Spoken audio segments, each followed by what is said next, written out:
Let's talk about securities. And no, we're not talking about home security or business security.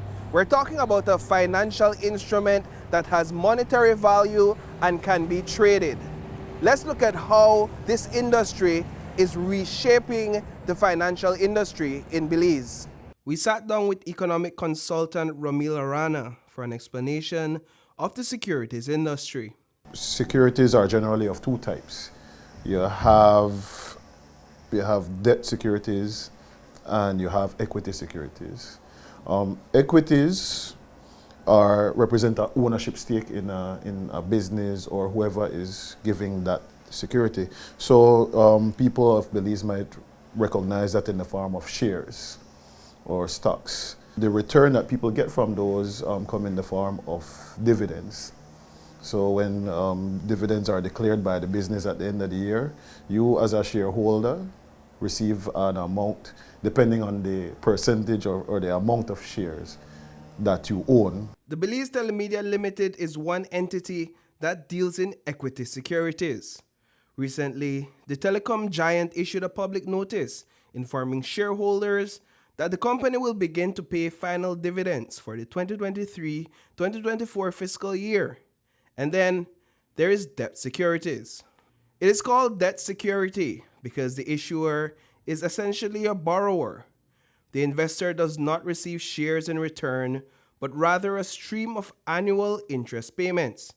For further explanation, we turn to the Belize City Council. They have issued bonds in the past to advance their development operations.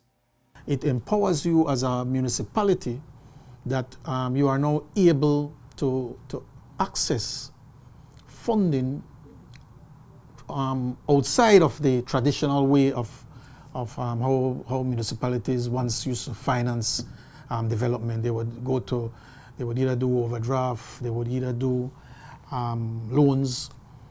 But what we found out is that the Belize City investment climate is ripe for issuing securities, right? We have over close to 800 million in excess liquidity in the banking system. For Belize City, we offer interest rates on our bonds between 4.5% and 5.5%. That is competitive compared to the market. It helps us fund roads, streets, bridges. That is what it does for municipalities. And every effective securities industry needs a regulatory body. That is where the Financial Services Commission comes into play.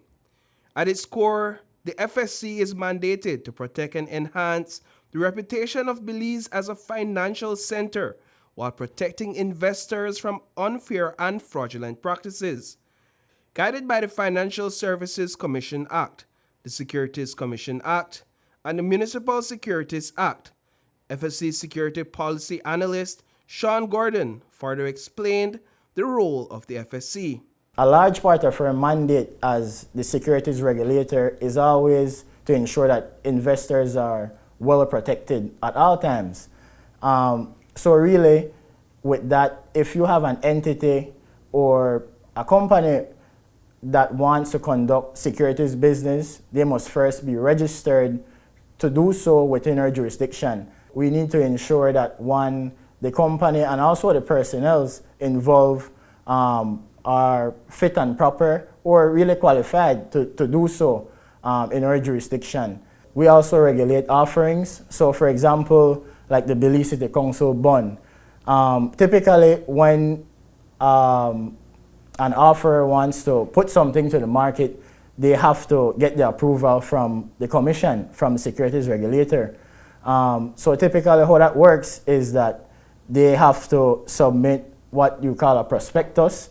And a prospectus really is a document that comprises or summarizes, well, not really summarizes, but it has all the material information that you as an investor need to make an informed decision.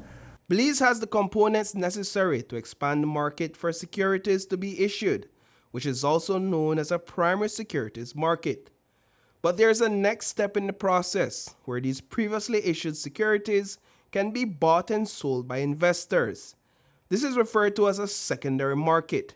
The stock exchange market is an example that does not currently exist in Belize. At the stock exchange, you need several things that happened before that. You need underwriters, you need investors, you need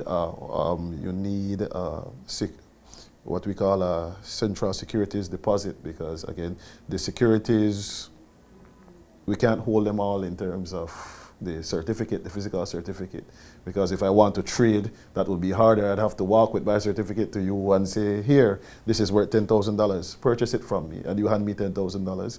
You know the risks involved in that, right? So you need a central security, so you need institutions, you need an economy that's ready for it. Because if we're being very honest, the average Belizean economy, the average Belizean household is making probably about $2,000 or less. So that doesn't give them disposable income to make that purchase.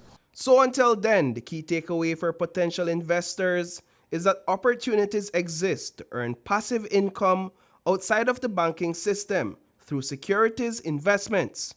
But as FSC's security policy analyst Sean Gordon explained, every potential investor must always do his or her due diligence. The key thing here is to ensure that investors are doing their part, doing their own due diligence. So if you're seeing an advertisement from a firm, whoever it is, domestic or international, you must always double check with the commission via our website, or just simply send us an email or call us to ensure that that entity is indeed registered to carry out securities business. Reporting for News 5, I am Paul Lopez.